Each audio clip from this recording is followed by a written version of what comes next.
Hello there and welcome back to the channel.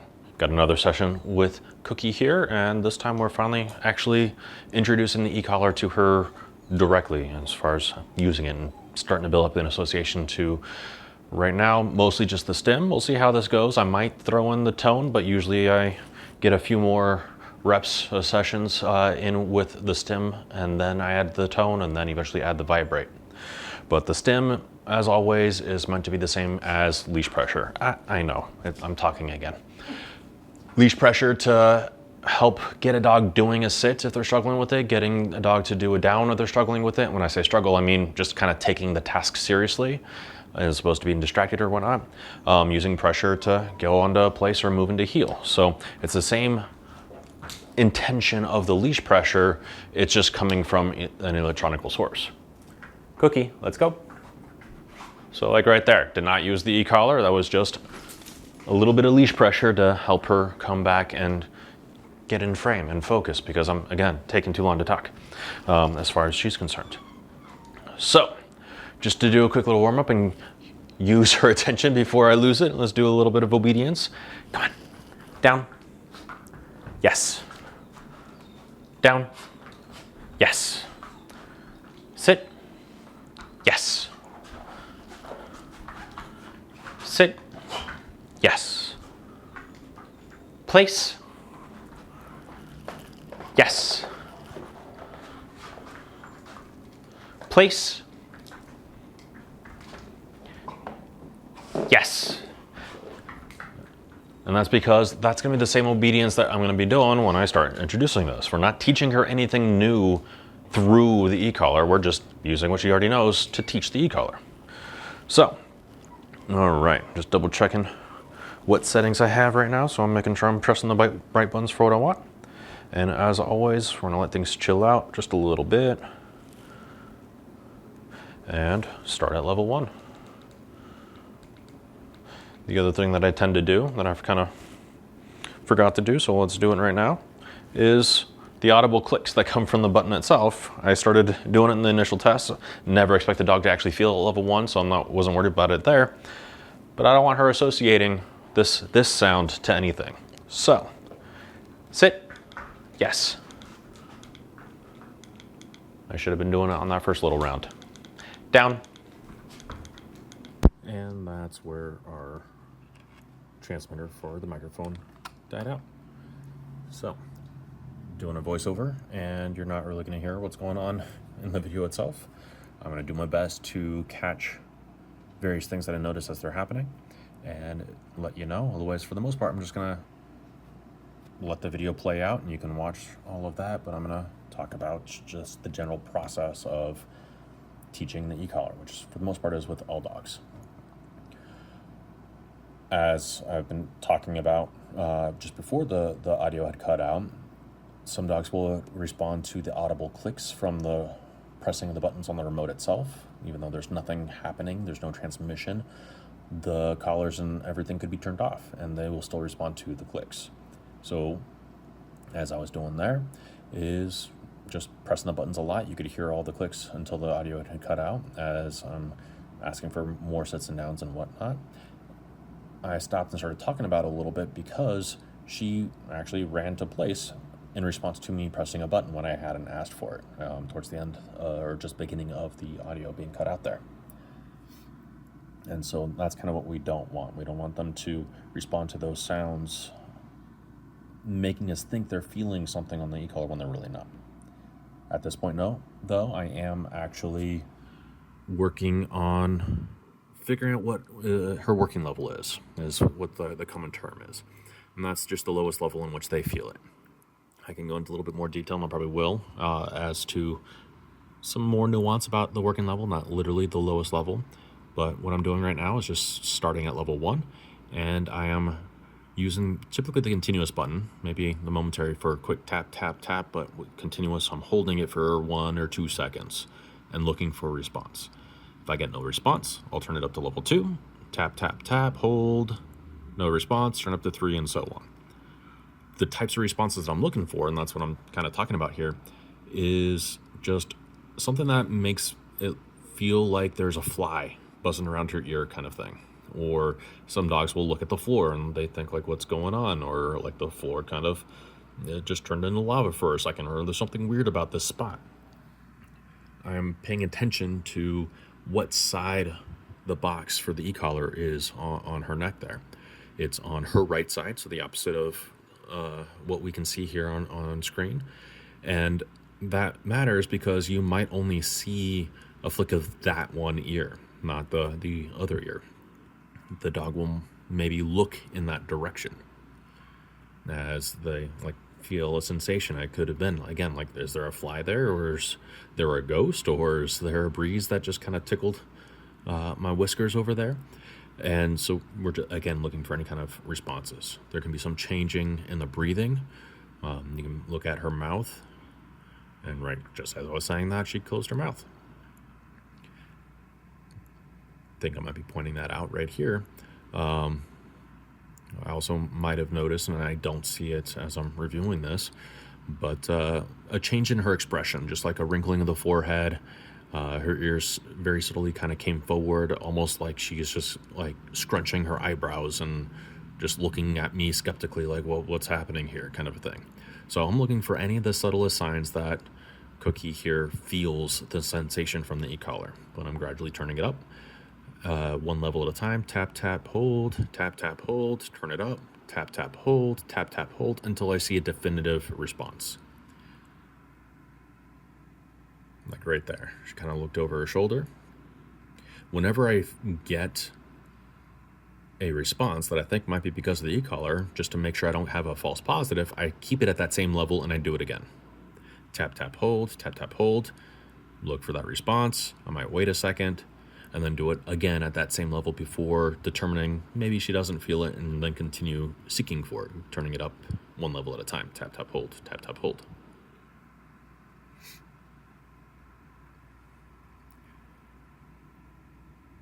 I believe what I'm talking about here, as I'm raising my hand over my head at various levels, are talking about thresholds.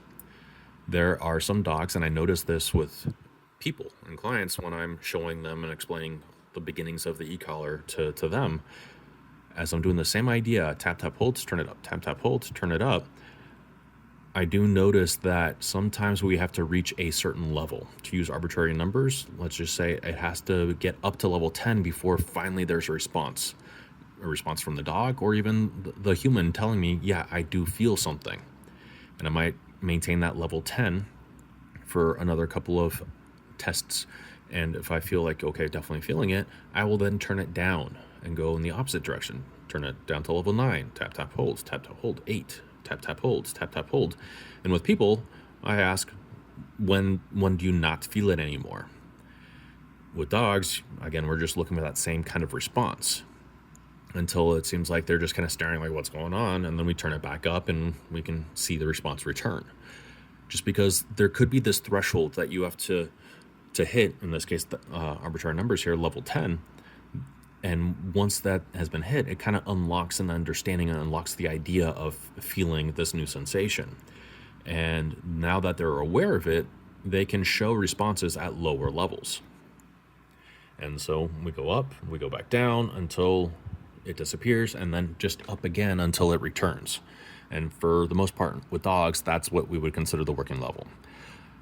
Sticking with arbitrary numbers, it can go up to 10 to unlock it. I turn it down to 6, and then maybe at level 5 it disappears, and back up to 6, maybe 7, and that's the working level.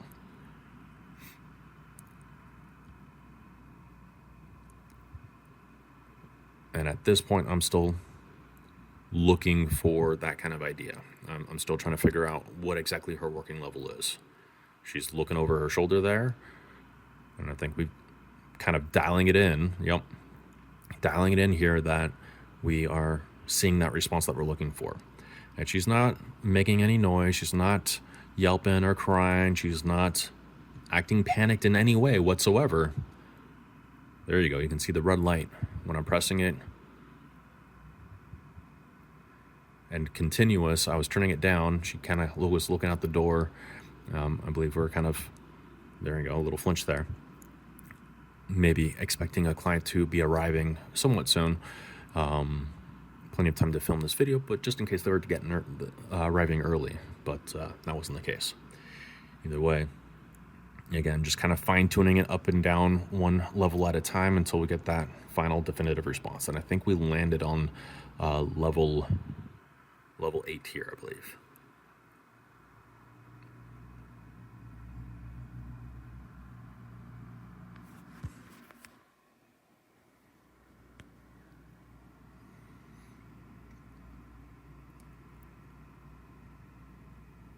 And now I'm actually attaching this new sensation to the obedience commands. When everything is all said and done, we want to always have our voice be something that is done first when we're giving commands or instruction, whether it's an actual command like sit or down, go to place, or instruction in terms of just the communication, the yes, good, and no. Our voice is first and our leash is last. If we have to use pressure to follow through with a sit down or whatever the instructions are, stay within a boundary. However, because we're trying to teach this new thing, and a dog like Cookie is very responsive. She's doing the sits, doing the downs for the most part when she's in the zone with just the verbal cues. I don't have to give much body language, and she's pretty sharp and snappy with it. So if we did follow that, she's going to be doing all those commands as I say them, and technically, if once she's there, it's unfair to do anything more, to add body language, to add leash pressure, and especially unfair to add the e-collar sensation. So I am doing things a little bit out of order as we introduce this new tool. I am doing the stim first, the sensation from the e-collar first, then my voice, then body language, then the leash if it were really needed. And I don't think in this session it was really needed for anything. Maybe once or twice to get onto place. But it's stim, voice, body, maybe leash. And as I mentioned in the beginning before the audio cut out, I'm not teaching her anything new with the e-collar. I'm using what she's already been practicing, hence a bit of the warm-up at the beginning there. I'm using all those things to teach the e-collar. So she knows how to solve this problem. She knows that doing the down is the way to win. And I'm effectively pressing the button. She's feeling the stim, and maybe even briefly looking confused, like, what is this? What do I do about it? I'm like, don't worry about it. Let's do the sit. Let's do the down, whatever command I'm asking for at the moment. You feel the stim. She might think, what am I supposed to do? And I effectively don't tell her, don't worry about it. Let's do the sits. Let's do the downs. So stim, voice, body, leash.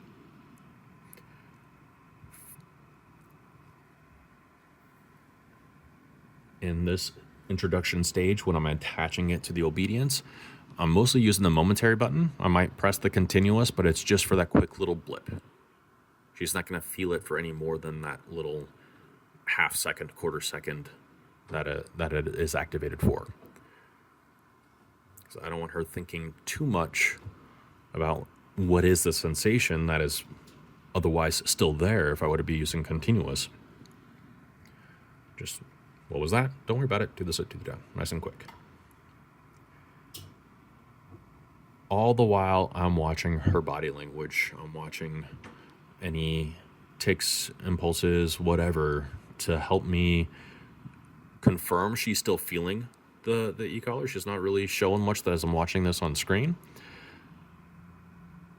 I'm also looking to see if, for some dogs, just like I was talking about reaching a certain threshold, and then we turn it down, because once that threshold is reached, it can actually be too much. That arbitrary 10 I was talking about earlier, that could be too much for some dogs. But even if we, let's say, unlock things at level 10, turn it down, and have to go back up to level 8, and we're working at level 8 for a little bit, at some point in that session, level 8 can be too much, and we turn it down again. But I wasn't really seeing any of that. Now, what had happened a moment ago before going to that last place, you can see could have seen the red light on the e-collar as I was using it continuous. You can see it right there again.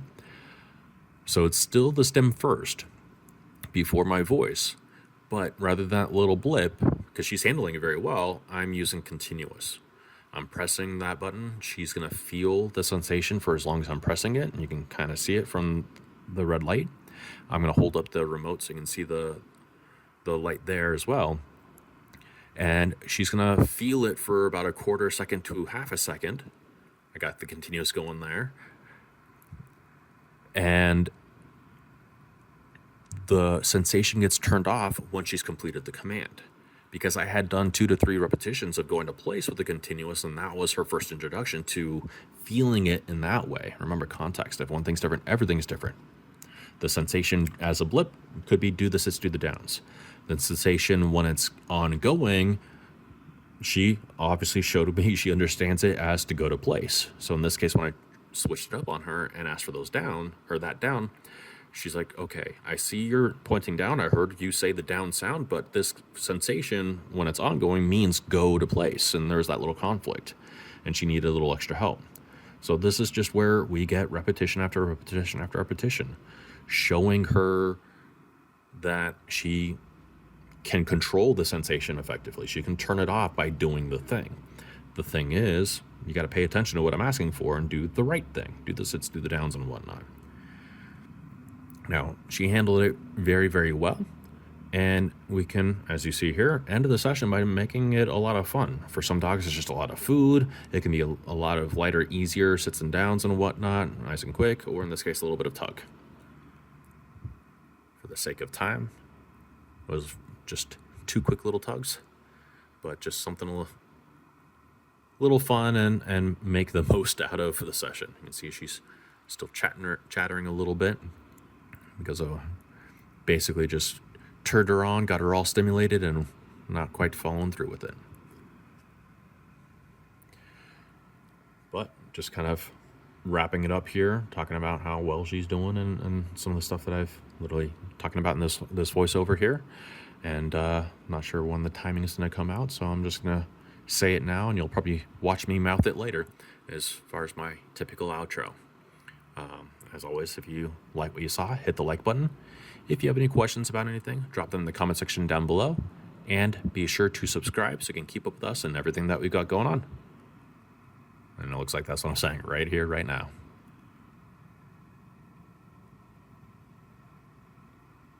So, we'll see you guys in the next one.